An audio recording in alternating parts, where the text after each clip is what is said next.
Remember, don't like, share, or subscribe. What are you trying to do? Blow up the channel or something? I got enough on my plate.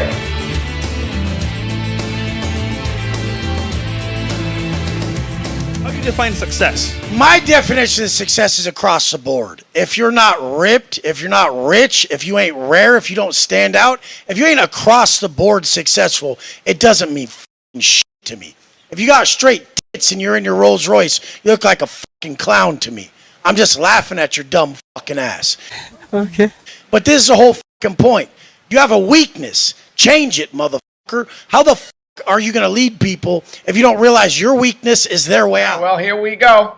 Fresh and Fit is also another podcast I tend to comment on. I watch, and it's a little bit more smash mouth as opposed to the whatever podcast. So it gets down and freaking dirty.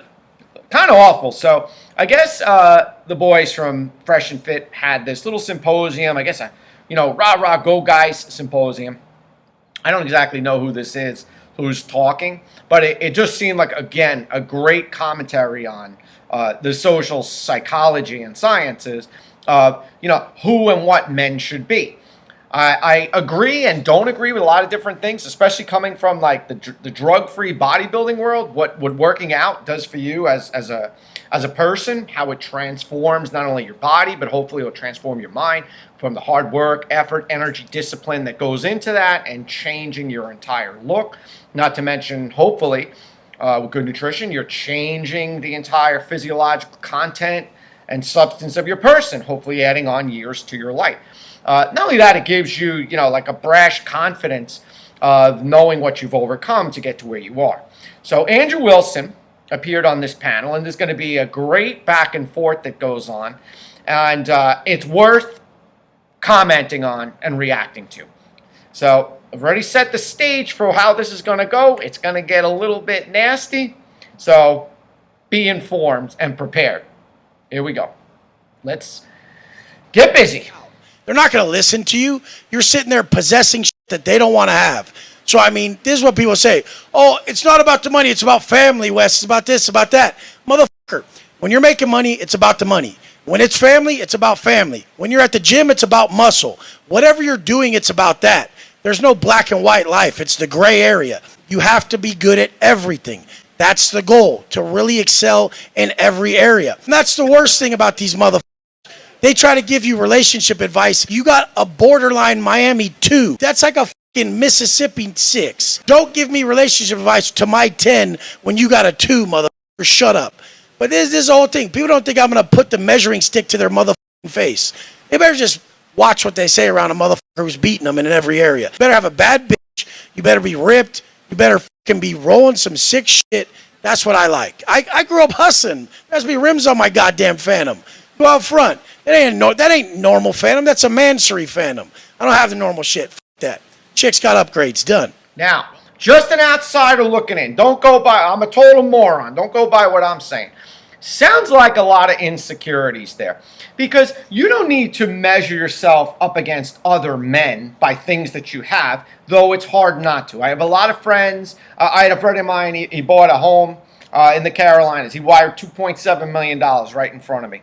But people that, and most of my buddies that are highly, highly successful, you have no idea who they are.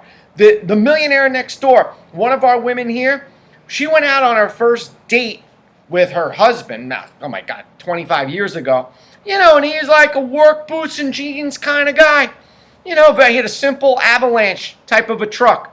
Only after weeks and weeks and weeks went by of him just being this regular everyday guy did you really understand or come to know that he was like one of the biggest real estate developers on Long Island. He was like a legacy builder to the tune of tens and tens and tens of millions of dollars. Just a regular guy tooling around, okay? He's not ripped, okay? He wasn't driving a Phantom. He wasn't showcasing his money. Yes, you got to excel. You have to work hard. You have to be disciplined in every area of your life. If you want to excel, you have to have self-belief. You have to have self-confidence. You have to sometimes almost be a little bit arrogant, because if you don't highly believe in yourself to overcome adversity, and I can tell you that from experience. Everybody didn't think that I would succeed because I was a C student. I wasn't the smartest. I was lazy. I was undisciplined. It took me years and years to get there. But once you do get there, you don't need to show off. You don't need to prove anything to anybody. This person just makes it seem like you have to prove everything to everyone. Andrew Wilson's going to opine.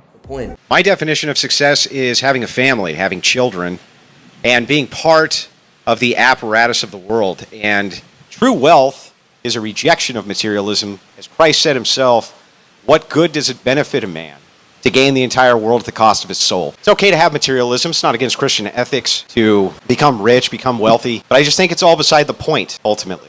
You're trying to go for a single thing, and it's to achieve something greater than money? the person. Does he have money? No.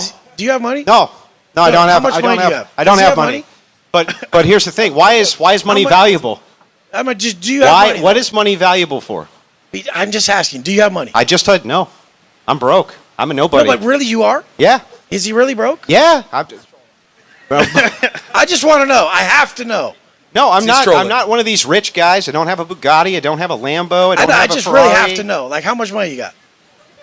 Probably the $5 in my pocket. Not much more. Can anyone answer for the guy? Why do they think I'm kidding? I have a family. I take care of an entire family. That takes a lot of money. You see, it's just rude. It's just rude. I remember having these conversations when I first got started in business because a lot of the people around me had a lot of money. They were private placement investors in my first company. And I was on the balls of my ass. I was just coming up. You know, I remember sitting at a bank cashing out cash advancing credit cards as much as I could to keep this business going before, you know, we got the right financiers involved. And then I spent years recovering from a lot of the damage of the bad decisions of partners that I had in the outset. It's amazing and a miracle that I even got here. But I always used to argue that it is the richness in character and conduct and honor and integrity, how you treat others along the way, how you treat people in matters of money. That really speaks to your character. Who cares if Andrew Wilson is broke? Nothing that he's saying is off-putting. He's talking about being a man of moral character, taking care of his family, improving society, leaving the world better than the way you found it. It's a difference if you drove in a Phantom. You know when you realize that none of that stuff matters? I'll tell you. When you're laying in a hospital bed and you're getting chemo and your immune system is non-existent and just the bacteria on the table could kill you, you start really getting a realization that none of your money and wealth matters. And the only thing that matters is the friends and family and people that you affected along the way and how much more road you may have in front of you. And none of that has to do with money. Zero.